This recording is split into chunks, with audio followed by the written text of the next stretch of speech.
This demonstration is to show how to configure the database, the DB2 database for the JTS install.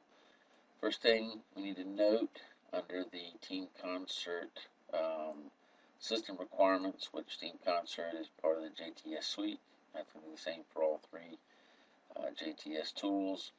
Note that the minimum DB2 database supported is going to be DB2 10.1 or 10.5, depending on what you're doing.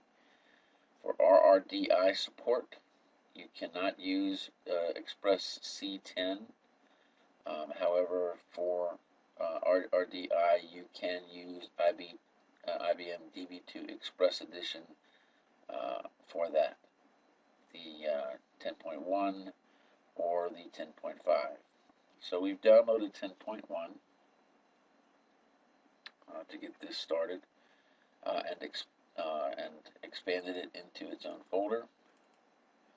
And we're just going to run the setup. And just to make sure that we have all the files that can go where they need to go, we're going to run the setup as administrator.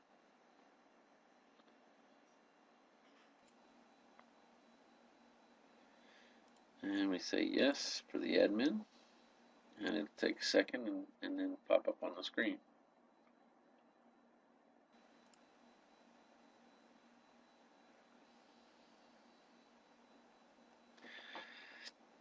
And because there's nothing on here currently, as you will note, there's no DB2, we're going to go ahead and install a product. And note that the new DB2 version, unlike the old 9.7 where you had to download each one, and also note that this is the trial version.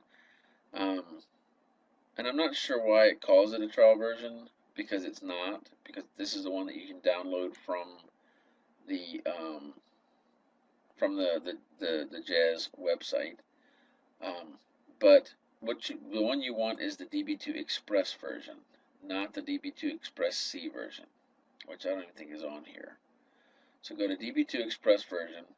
If you're going to have a huge amount of people, I guess you can use a larger one, but I know that DB2 Express is covered or is included with the Jazz tools.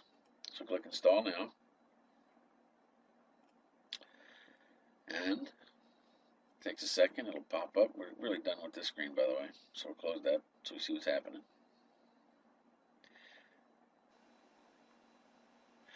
And just click Next. Now, one thing that I always do is, of course, you got to accept the terms.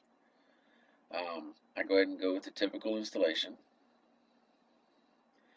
I do not create a response file because I'm installing it now anyway. I'm not going to put it on another machine. Now, the one thing that I always do is I put this in the IBM folder. I take out program files just so that I know where all the IBM stuff is. Plus, I don't like putting stuff under program files all the time. And then I hit Next. I have already created a DB2 admin folder on here or account. I do want to auto start again with the program files. I take that out.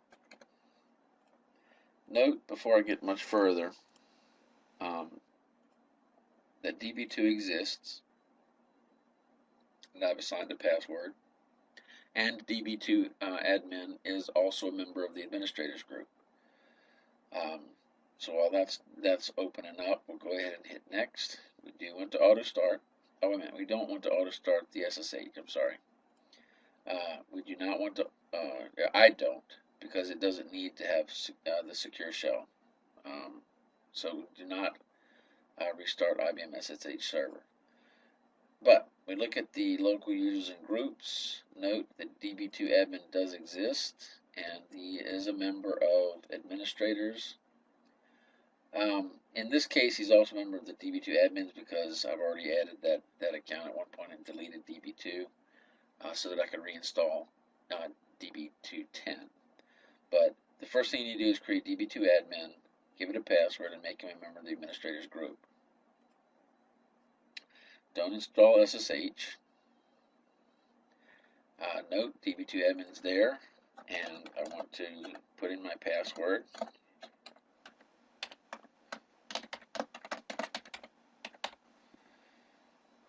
then use the same account for the remaining DB2 services. And that's it. When you click next, it'll start it'll tell you what it's doing. This is all of the stuff that it's going to install. And then click install. And I'm going to pause this recording until it gets to the end, or close to the end, just to save the size of the file.